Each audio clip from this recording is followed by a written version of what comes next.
बिहार में इस बार धनतेरस और दिवाली के समय जहां पर खुशियों का माहौल आना चाहिए था, खुशियों का माहौल होना चाहिए था, वहीं पर मातम का माहौल छा गया।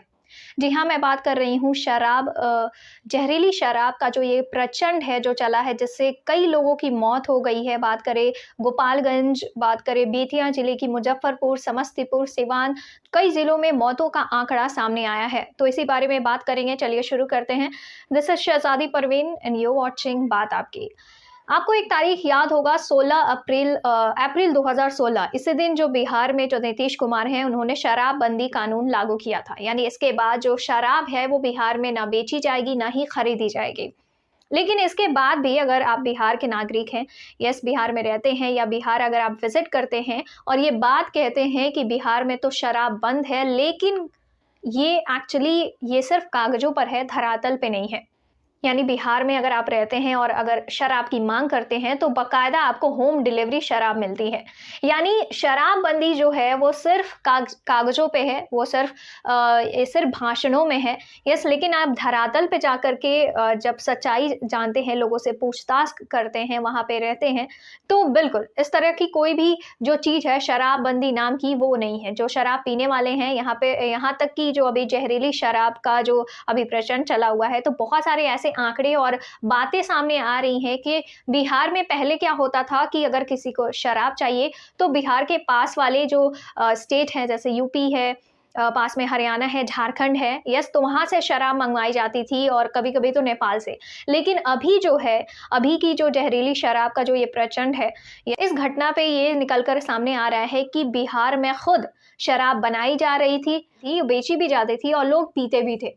इस वजह से जो मौतें हुई हैं वो हुई हैं, और जो मौतें हैं उनका आंकड़ा सामने आया है। और मैं बता दूं आपको, पिछले 3 दिनों में 3 जिलों में 30 इंसानों की मौत हुई है सिर्फ ये जहरीली शराब पीने से। और इस बात पे कई जो मतलब पॉलिटिकल जो बयाने हैं वो भी हैं, क्योंकि आप देखो तो बहुत इसी सिलसिले में जब पूछा गया, जो प्रेजेंट की सरकार है उनके मंत्रियों से सवाल किया गया कि बिहार में शराबबंदी है, शराबबंदी कानून लागू कर दिया गया है बहुत साल पहले, लेकिन फिर भी जहरीली शराब पीने से इतने लोगों की मौत हो गई है।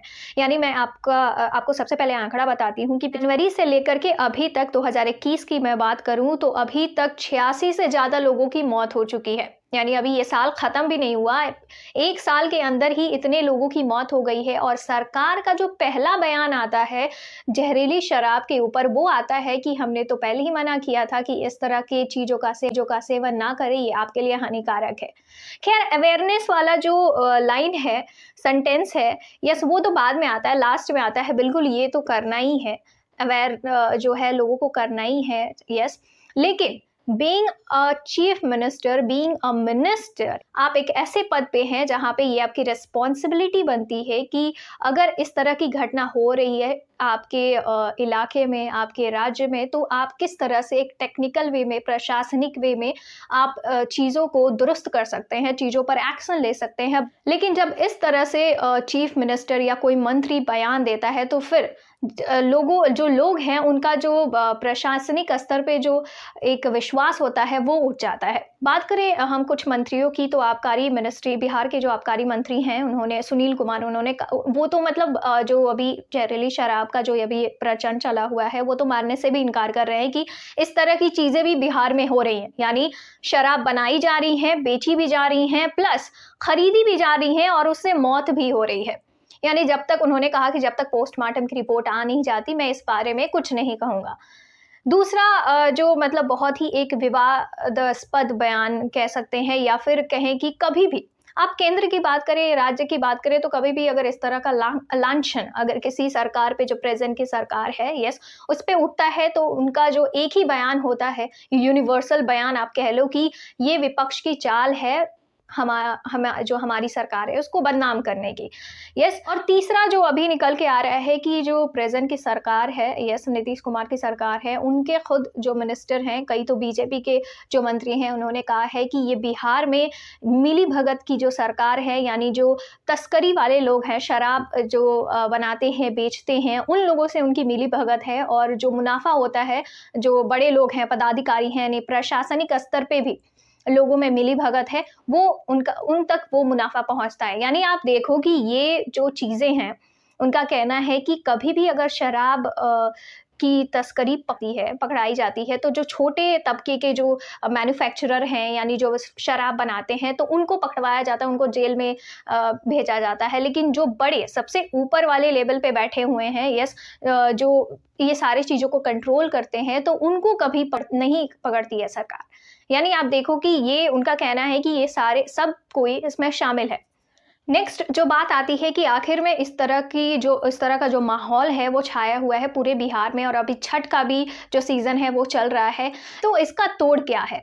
तो अभी-अभी जस्ट सरकार के तरफ से ये बयान आया है, नीतीश कुमार की सरकार की तरफ से, कि 16 नवंबर को यही इसी मंथ के 16 नवंबर को एक हाई लेवल की मीटिंग, उच्च स्तरीय की मीटिंग की जाएगी, बैठक होगी, जहाँ पे वो समीक्षा करेंगे जो प्रशासन है वहाँ पे उनकी, और जो चीज़ें हैं उसको दुरुस्त करने की कोशिश की जाएगी।